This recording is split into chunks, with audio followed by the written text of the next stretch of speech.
Hello class 8th student. पिछले video में हमने चैप्टर 5 के क्वेश्चन आंसर लिख लिए थे और कंप्लीट कर लिए थे। आज हम पढ़ेंगे शब्द ज्ञान। शब्द ज्ञान में हम पढ़ेंगे पर्यावरण संबंधी शब्दावली, मतलब पर्यावरण संबंधित शब्द और उनके अर्थ, उनसे संबंधित शब्दों के क्या अर्थ होते हैं और उनके बारे में कुछ क्वेश्चन आंसर हैं, तो उनको हम देखेंगे। तो पर्यावरण शब्द मतलब पर्यावरण का अर्थ होता है जो हमें चारों ओर से घेरे हुए है ना। हम जहाँ रहते हैं उसके आसपास के वातावरण को पर्यावरण कहते हैं। ठीक, पर्यावरण दो शब्दों से मिलकर बना है। सभी जानते हैं पर्यावरण दो शब्दों से मिलकर बना है, परि और आवरण से। परि का क्या अर्थ होता है? परि का अर्थ होता है हमारे चारों ओर, तथा आवरण का अर्थ होता है जो हमें घेरे हुए हैं, चारों ओर से जो हमें घेरे हुए हैं। इसको हम क्या कहते हैं? पर्यावरण। इस वातावरण में हानिकारक बदलाव को प्रदूषण कहा जाता है। इस वातावरण में जो हानिकारक बदलाव होते हैं उसे क्या कहा जाता है? प्रदूषण कहा जाता है। आज प्रदूषण एक वैश्विक समस्या बन गई है। इससे न केवल मनुष्य अपितु पेड़ पौधों से लेकर सूक्ष्म जीवों तक सभी प्रभावित होते हैं। यह एक ऐसा अभिशाप है जो विज्ञान की कोख से जन्मा है। ठीक, अब प्रदूषण का क्या अर्थ होता है? प्राकृतिक संतुलन में पैदा होना, न शुद्ध वायु मिलना, न शुद्ध जल मिलना, न शुद्ध खाद्य मिलना, न शांत वातावरण मिलना। प्रदूषण के प्रति हम सबको जागरूक रहना होगा और अन्य लोगों को भी जागरूक करना पड़ेगा। सरकार भी पर्यावरण के प्रति लोगों को जागरूक करने का प्रयास कर रही है, लेकिन इसके लिए यह आवश्यक है कि हम पर्यावरण से संबंधित शब्दावली को समझें। यहाँ हम पर्यावरण से संबंधित शब्दावली दे रहे हैं, इसको हम देखेंगे और पढ़ेंगे।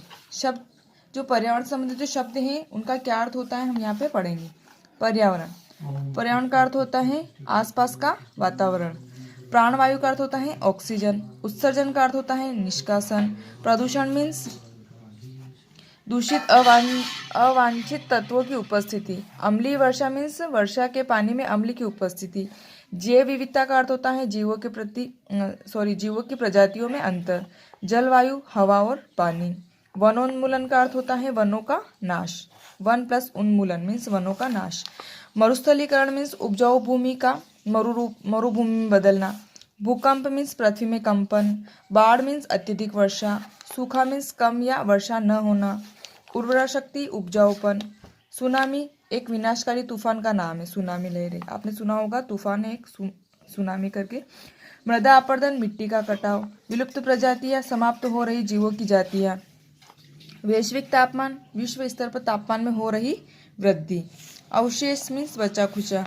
ओजोन परत मतलब धरती को पराबैंगनी किरणों से बचाने वाले एक ओजोन परत, ओजोन गैस है ना। आओ करें 4। निम्नलिखित प्रश्नों के लिए उचित विकल्प का चयन कीजिए। पर्यावरण किन दो शब्दों से मिलकर बना है? किस पे टिक करेंगे? परि प्लस आवरण। नेक्स्ट है प्राकृतिक संतुलन में उत्पन्न दोष को क्या कहते हैं? अभी अपन ने पढ़ा, क्या कहेंगे? प्रदूषण। नेक्स्ट है प्रदूषण किसके कारण पैदा होता है? तो विज्ञान की प्रगति के कारण। धरती को पराबैंगनी किरणों से कौन बचाता है? ओजोन परत। प्रदूषण दूर करने की जिम्मेदारी किसकी है? हम सबकी। ओके, आओ करें 5। पर्यावरण से संबंधित शब्दों का मिलान करके उनके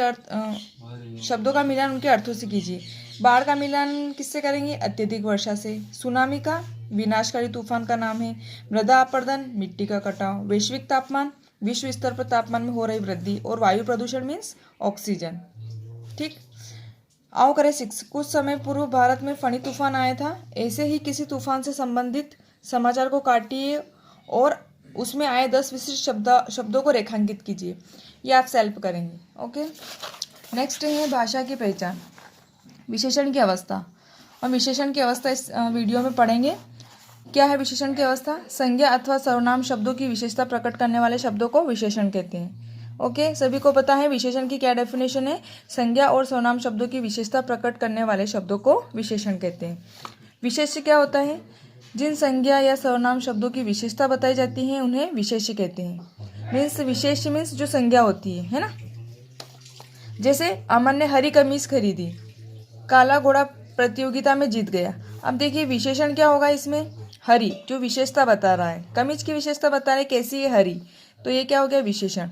विशेष्य क्या है? कमीज। ओके, नेक्स्ट है काला घोड़ा प्रतियोगिता में जीत गया, तो ये जो विशेषण है वो क्या होगा इसमें? काला, क्योंकि ये गुणवाचक विशेषण है जो विशेषता बता रहा है। ओके, और विशेष्य क्या होगा इसमें? संज्ञा क्या है? घोड़ा, तो विशेष्य क्या होगा? घोड़ा। ठीक, नेक्स्ट है विशेषणों की तुलना। अब देखते हैं विशेषण की तुलना किस प्रकार की जाती है। जब दो या दो से अधिक व्यक्तियों या वस्तुओं की तुलना की जाती है तब वहाँ विशेषण का प्रयोग होता है। इस प्रकार तुलना के आधार पर विशेषण की 3 अवस्थाएं होती हैं, मूलावस्था, उत्तरावस्था और उत्तमावस्था।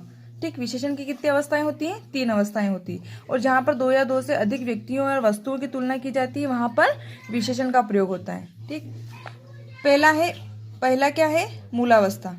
जब एक ही व्यक्ति या वस्तु के गुण दोष बताने के लिए विशेषणों का प्रयोग किया जाता है और उसकी तुलना किसी अन्य से नहीं की जाती तो वह विशेषण की मूलावस्था कहलाती है।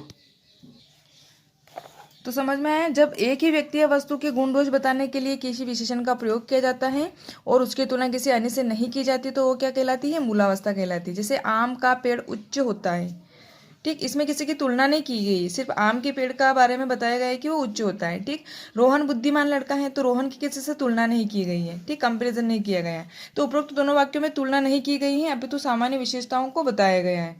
तो ये क्या होगी? मूलावस्था। उत्तरावस्था। जब दो व्यक्तियों, वस्तु या प्राणियों के गुण दोष बताते हुए उनके आपस में तुलना की जाती है तो वह विशेषण की उत्तरावस्था कहलाती है। इसमें विशेषण शब्दों के अंत में या तो प्रत्यय तड़ जुड़ता है अथवा जिस विशेष से तुलना करते हैं उसके बाद की अपेक्षा, की तुलना, से अधिक, से कम आदि होता है।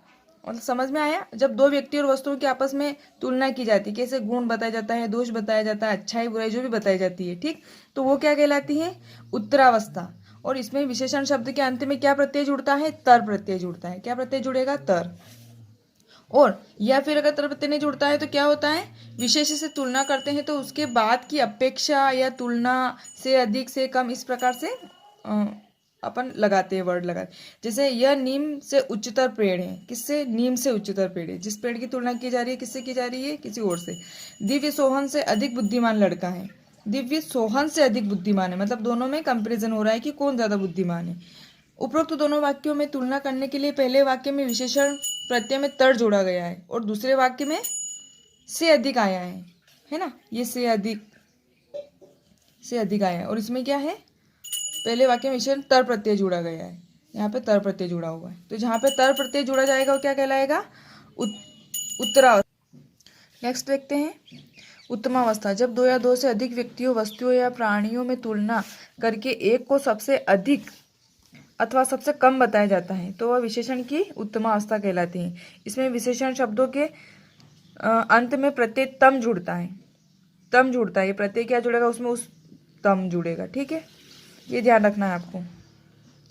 उत्तरावस्था में क्या जुड़ता है? तर। और उत्तमावस्था में तम जुड़ता है।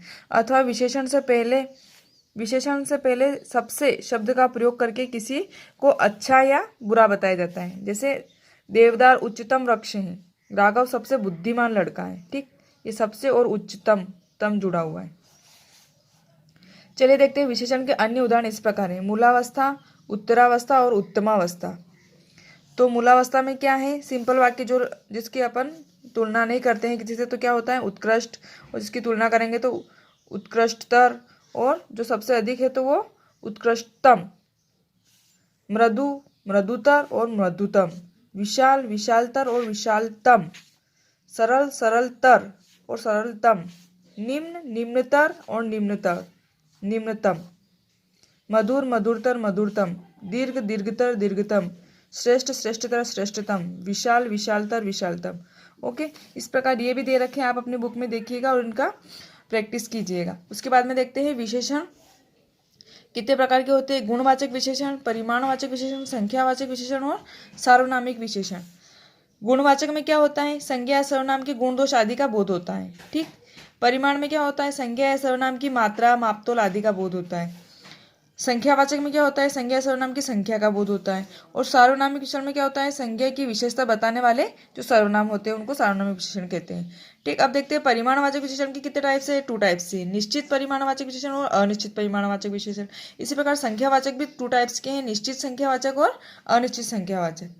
समझ में आया? अब देखते हैं इसकी एक्सरसाइज। आओ करें सेवन। निम्नलिखित वाक्यों में सही पर टिक का या गलत है तो क्रॉस का चिन्ह लगाइए। संज्ञा अथवा सर्वनाम शब्दों की विशेषता प्रकट करने वाले शब्दों को विशेषण कहते हैं। संज्ञा अथवा सर्वनाम शब्दों की विशेषता प्रकट करने वाले शब्दों को विशेषण कहते हैं। राइट। जिन संज्ञा या सर्वनाम शब्दों की विशेषता बताई जाती है उन्हें विशेष्य कहते हैं। जिन संज्ञा या सर्वनाम शब्दों की विशेषता बताई जाती है उन्हें विशेष्य कहते हैं। राइट। दो या दो से अधिक व्यक्तियों या वस्तुओं की तुलना की जाती है तब वहाँ क्रिया का प्रयोग होता है। दो या दो से अधिक व्यक्तियों या वस्तुओं की तुलना की जाती है, जहाँ पर कंपैरिजन होता है वहाँ पर क्या क्रिया का प्रयोग होता है? नहीं। क्या होएगा? रॉन्ग। सार्वनामिक विशेषण का एक महत्वपूर्ण भेद परिमाणवाचक विशेषण है। सार्वनामिक विशेषण का एक महत्वपूर्ण भेद परिमाणवाचक विशेषण है? नहीं। रॉन्ग।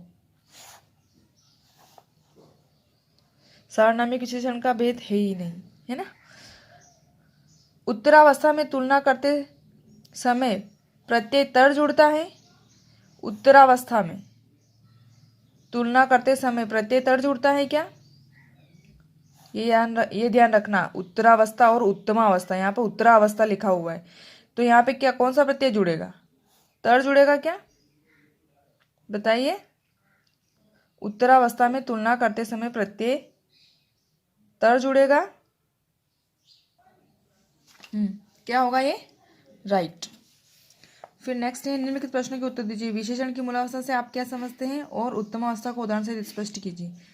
इसका पीडीएफ में सेंड करूंगी तो आप अपनी कॉपी में लिख लीजिएगा। ओके। फिर है आओ करें 9। निम्नलिखित विशेषण शब्दों के लिए उपयुक्त विशेष्य लिखिए। मधुर, संगीत, बुद्धिमान, लड़का या बच्चे भी हो सकते हैं। ठीक है। नीला आसमान, 1 दर्जन केले, मीठा आम। ये मैंने अपने हिसाब से लिखे हैं तो आप चाहें तो आप अपने हिसाब से अलग से भी लिख सकते हैं। कंपल्सरी नहीं कि आपको यही लिखना है। ओके। नेक्स्ट देखते हैं। आओ करें 10। निम्नलिखित वाक्यों में से विशेषण शब्द छाटकर उसके भेदों के नाम लिखिए। ठीक। टोकरी में थोड़े फल बचे हैं। थोड़े मात्रा का बोध करा रहे हैं तो क्या होगा? अनिश्चित संख्यावाचक, है ना। यहाँ पर संख्यावाचक क्यों आया? अब आप सोचेंगे यहाँ पे परिमाणवाचक भी तो आ सकता था, है ना। पर यहाँ पर जो काउंटेबल होता है, जिनको अपन काउंट कर सकते हैं, वो संख्यावाचक में आएगा और जो चीज़ें काउंट करने में नहीं आती हैं वो किस में आएगा? परिमाणवाचक में। ओके। गगन बहुत परिश्रमी है।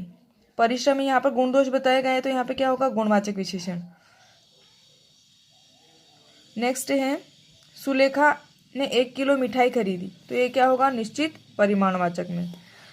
नेक्स्ट है यह घड़ी मेरी है तो ये संज्ञा से पहले आ गया है विशेषण तो क्या होगा? संज्ञा से पहले जो सर्वनाम आया तो ये क्या होगा? सार्वनामिक विशेषण। ओके। नेक्स्ट है आओ करें 11। बॉक्स में दिए गए विशेषण शब्दों को छाटकर उनकी अवस्था अनुसार सही स्थान पर लिखिए। जितने भी ये दे रखे हैं वर्ड आपको मूलावस्था जो है इसमें लिखना है, जो उत्तरावस्था के इसमें लिखना है और जो उत्तमावस्था के उसमें लिखना है। जैसे फॉर एग्जाम्पल देखते हैं। फर्स्ट क्या है? निकट, निकटतर तो क्या आ जाएगा? निकट, निकटतम, निकटतर और निकटतम, है ना। इस तरीके से।